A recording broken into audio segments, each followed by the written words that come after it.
Hey everybody! Welcome to my channel. This is Lost Girl Guides if you haven't been with us before. How's it going? So today I'm going to talk to you about my comparisons between Royal Caribbean Cruise Line and Disney Cruise Line. Just so I have some disclaimers, I am a Crown and Anchor member on Royal Caribbean and I've gone on multiple cruises with them. This is my first Disney cruise, and to be fair, it was only 3 nights. So take everything I have to say with a grain of salt and you'll be okay. The check-in for a cruise is stressful, I think, no matter which cruise line you're on, but I've had different experiences at Royal Caribbean and at Disney Cruise Line. What I can say is that we had an easier time checking in on Disney, and I'm not really sure what the reasons were. When we go to travel with Royal Caribbean, I've done both. I've actually gone out of the Port Canaveral I've gone out of the Port Canaveral port, where Disney also went from on our cruise, but I've also checked in Galveston for Royal Caribbean, and that is kind of a free-for-all. Whenever you want to check in, get there, and you stand in line and do it. However, last time we checked in for a Royal Caribbean cruise, we were Crown and Anchor members, so we waited in a shorter line, but it was still stressful. So when we got to Port Canaveral and checked in for our Disney cruise, I was pleasantly surprised because we had an easier time. And I'm not sure if it's because we got there later in the day, and also Disney assigns you a time. When you do your online check-in form, they give you a time when you can show up in the port and to check in. And they say that they won't allow you to check in earlier than your window.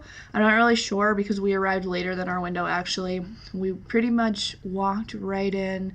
We may have waited 5 minutes in a line, and I bet we were on the ship within 20 minutes, which is insane for a cruise line check-in. So I think that definitely goes in the Disney Cruise Line column for me.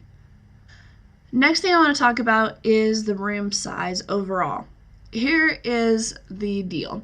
I've stayed in an interior room with both Royal Caribbean and Disney Cruise Line. I've also stayed in a balcony room, not suite, almost said suite, with Royal Caribbean. Here's what I found. I think the overall room layout on Disney Cruise Line is larger, but that doesn't mean it's better laid out. So I actually prefer the inside room that I had on Royal Caribbean because of the layout, although my Disney Cruise Line interior room was larger. Where that might affect your family and change your opinion is in the bathroom. On Royal Caribbean cruise lines, in all of the rooms that I've stayed in, both balcony and interior, the shower is like a tube that you stand in and you can kind of like lift your arms. I can't shave my legs in the shower. Like, it is like a trapeze artist act. Like, you can't do it well. So I was super happy and surprised when I got on the Disney ship and went into our bathroom and there's a tub. It's not a big tub, but I could fit in it. I think this would make your life way, way easier if you had children. That's where I think this is a big deal. The bathrooms were much larger. In the words of my brother on Royal Caribbean bathrooms, he could sit on the toilet and brush his teeth at the same time, and that's not an exaggeration. And while the bathrooms on Disney Cruise Line are also small, it was a more comfortable fit. So I think overall, my room opinion, only being based on interior staterooms, would go to Disney when it includes your bathroom. Now let's talk about food, which is really why you go on a cruise in the first place. So the buffet on Disney Cruise Line is called Cabanas, and the buffet on Royal Caribbean is called the Windjammer. We frequented both for breakfast and lunch. Mine and my husband Noah's opinion, I think that the buffet on Disney Cruise Line is superior to the buffet on Royal Caribbean. It just seemed like it was a little bit more organized. They had some more options. We were both very, very happy with our food there. Not to say that we were disappointed on Royal Caribbean, but Disney just seemed like they had better options in Cabanas versus the Windjammer. However, when we get into the main dining room area of this, which is an entirely different discussion for Disney Cruise Line because they don't have a main dining room.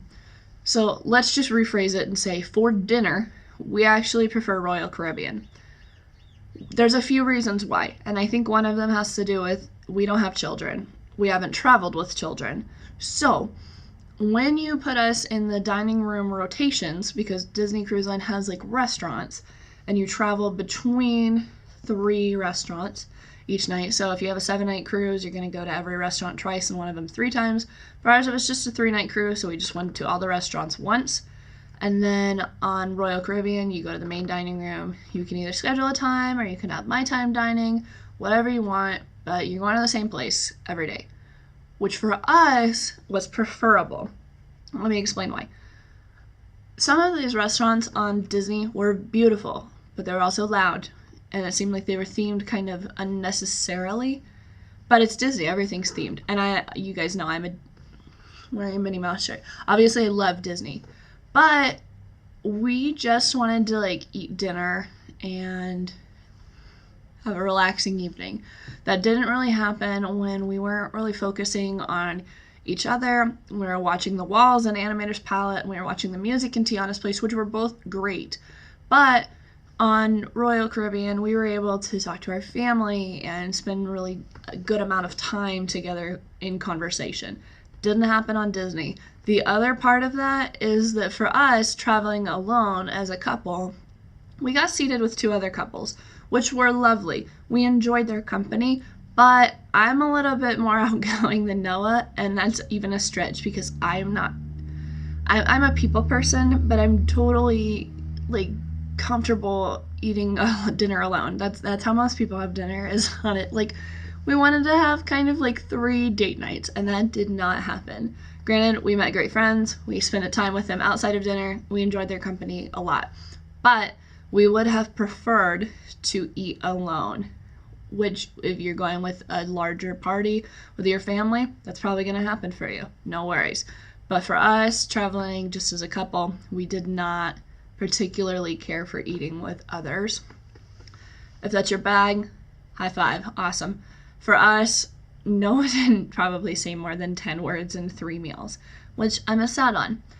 I'm not going to talk about specialty dining on this video because we didn't experience specialty dining from Disney. Moving on to entertainment on the ship. Disney and Royal Caribbean both have a theater. I think that the shows that we saw on Disney ships was far superior to anything I have ever seen on Royal Caribbean. With that said, I've seen fantastic shows on Royal Caribbean. The first cruise I went on, they had a magician, they had, a great comedian, and I enjoyed that very, very, very much. However, the overall quality of the shows that I saw went to Disney. Hands down, it's Disney. They just do it well. Next on our list is the adult entertainment, which don't freak out when I say adult entertainment. I just mean like game shows and things. Like things to do like after your kids go to bed. Disney attempted this, but it didn't work well. And I don't think it's because Disney's incapable of it. I think it's because of the ship and the environment that they created. It is a family cruise environment, which is fantastic. However, we're 23 and 24. We're just a married couple, no kids. We enjoy adult entertainment on Royal Caribbean. Like, we like the game shows, we like to stay out, we like to go, listen to the DJ in the bar and like hang out.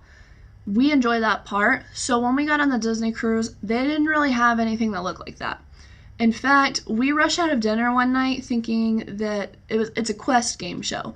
So we went thinking like we're going to be late, we're not going to have a place to sit, and we got to this room and it was us and one other couple and the night host. That's it. And she was like, I got to get one more couple to start this game. So we were like sitting around like, oh, okay. So the game show got started much later than it probably should have. And there still weren't that many people in the room. I bet there were 25 tops. When you play the quest game on Royal Caribbean, you go early because if you don't sit down. And there's tons of people. And it's just audience. So it just depends on what kind of cruise experience you're looking for. They had the same kind of entertainment. It played the Love and Marriage game show on Royal Caribbean. I think they called it Match Your Mate on Disney. It's the same thing. It was a lot of fun. But if you're looking for this kind of entertainment and to travel as a couple, I would recommend Royal Caribbean over Disney any day. Because pretty much the Disney ship shut down at midnight. There was a DJ. It was dead in there. Absolutely dead. There was nobody in there. So if that's something that is important to you, go on Royal Caribbean. Other than that, we can start talking about like just regular onboard entertainment. And this can mean a couple of things. So on Disney, they had a movie theater with new releases. We actually watched Beauty and the Beast on the ship, like the day it came out. That was a fantastic option that we took advantage of and really enjoyed. But everything else on the ship, entertainment-wise, throughout the day, seemed like it was more maybe aimed at kids and not really things for our age. However, I've heard they have excellent mixology classes. We just didn't do any of them. But Royal Caribbean seems to have stuff going on all the time for all ages, all different shapes and sizes. Like, there's always something to be done for you on Royal Caribbean. Just as a disclaimer, every day of our trip on Disney Cruise Line was a port day, which they don't offer as much entertainment during a port day as they would a sea day. And I've talked to a couple of other people that have cruised with Disney about this, and they say that Disney shines on sea days. We just didn't get to experience it, so it's kind of an unfair comparison, so I'm going to give it a tie. Something that I really appreciated on Disney Cruise Line was that they had specific areas for adults.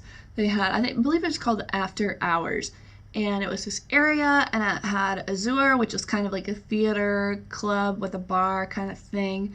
Then they had the pub, which I don't remember the name of, and the Cadillac Lounge, which were 3 bars. They were fantastic, beautifully themed, excellent drinks, excellent staff, not super crowded at times, which was great. I'll also talk about the pool area. On Royal Caribbean, I didn't really notice a specific adults area only on the ship, with the exception of the pool, because pretty much the rest of the ship is an adults only area. It's got bars, there's the casino, there's lots of places for adults to be that don't feel like super kid heavy. It's just not that kind of cruise.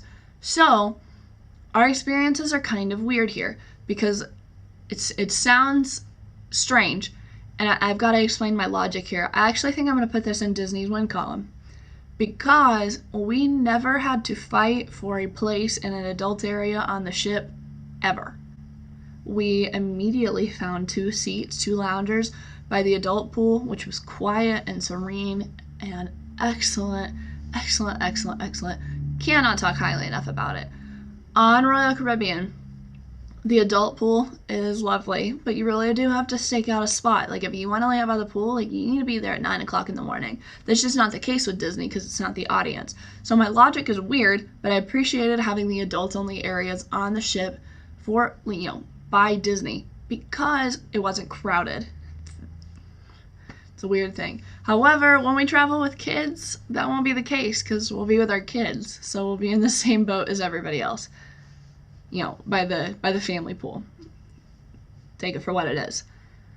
If gambling is an important part of your cruise vacation, don't bother with Disney because they don't have one. We don't mind hanging out in the casino, for an hour, couple of hours, play a hand, play some slots, whatever, float your boat.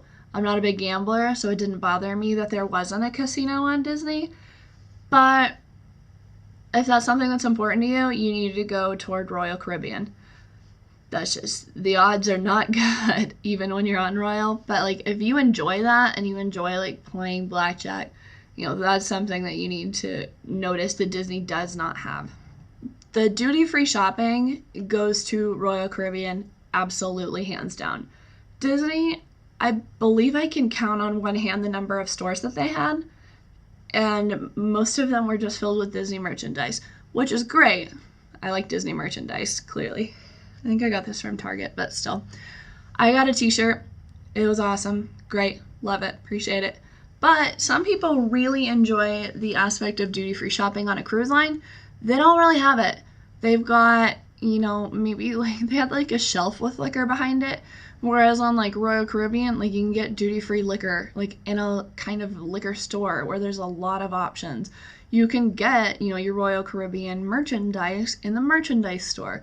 You can go to specialty shops. I've made a couple of my, what I would say like designer purchases on Royal Caribbean ships because they're duty free and they're cheaper. I got a Michael Kors, kind of tote bag, big purse that I carry. I got Ray-Ban sunglasses that I love. Both of those purchases were made on Royal Caribbean ships because you don't have to pay taxes, which is huge and it adds up. So if that's something that you enjoy, look forward to doing, don't expect it on Disney. There's next to nothing that doesn't have a gigantic Disney logo on it. So I love the duty-free shopping on Royal Caribbean, and I missed it on this trip. Things I did not experience on the Disney ship, so I can't compare, are the spa. I've only been on the spa on Royal Caribbean and had great experiences both times. We didn't get to go on the Disney ship. Just wasn't in the budget this time. And, it was a 3-day cruise. We had a lot to pack in. And also, we didn't go into kids clubs because we're adults, and I've never seen either of them. I've seen pictures online, and it looks like Disney is fantastic. But for me to sit here and tell you one or the other doesn't make any sense because I have never stepped foot in any of the kids clubs on any of the ships ever. We got to experience one of the biggest draws for a Disney cruise, which is Castaway Cay. It was fantastic, and I understand why people book a Disney cruise just to go here. I get it. Castaway Cay is owned by Disney. Well, it's not owned, it's actually leased until like 2099, but still. You pull up right to, you just walk on and there's things to do. There's a family beach that's fantastic. It has things to do. There's port adventures, there's parasailing, there's jet ski tours, there's snorkeling, there's, the Pelican plunge with slides and things like that. Like, they have a lot to do. We spent just about all day long in the adults only area. Once again, 23 and 24, married, no kids. That's where we belonged.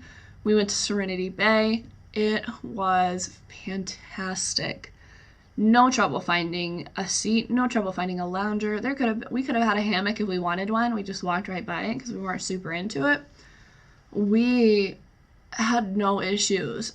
The staff from the ship comes and populates the island, so we recognize people from, the adults area on the ship. We're populating and, serving guests on the adults area of the island. Walking around, making sure guests had drinks that they needed. There was, food included, which you've already paid for in your cruise fare. But on the adult area of the island, there's an adults area like restaurant where there were ribs and there were steaks, and like we enjoyed our lunch very much. Obviously, there were regular things like there were burgers and hot dogs and bags of chips and cookies and things like that. But we really, really, really loved our lunch here. It was just a super easy experience. And I can say port adventures aren't always this easy. It was beautiful. It was well maintained. I felt very safe, where sometimes you can't say that on some of the other trips that you've gone on. So I'll talk about Labadee.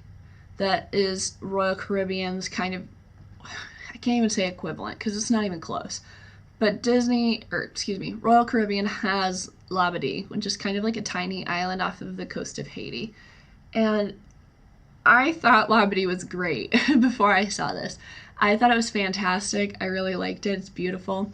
However, we had, I guess I felt, I don't know how to say this, less safe, maybe.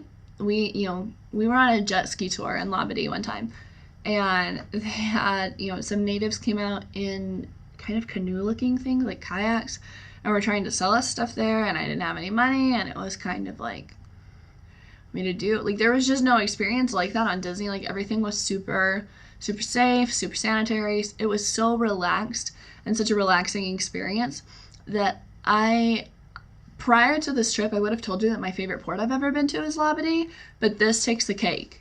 This is Labadee times 100.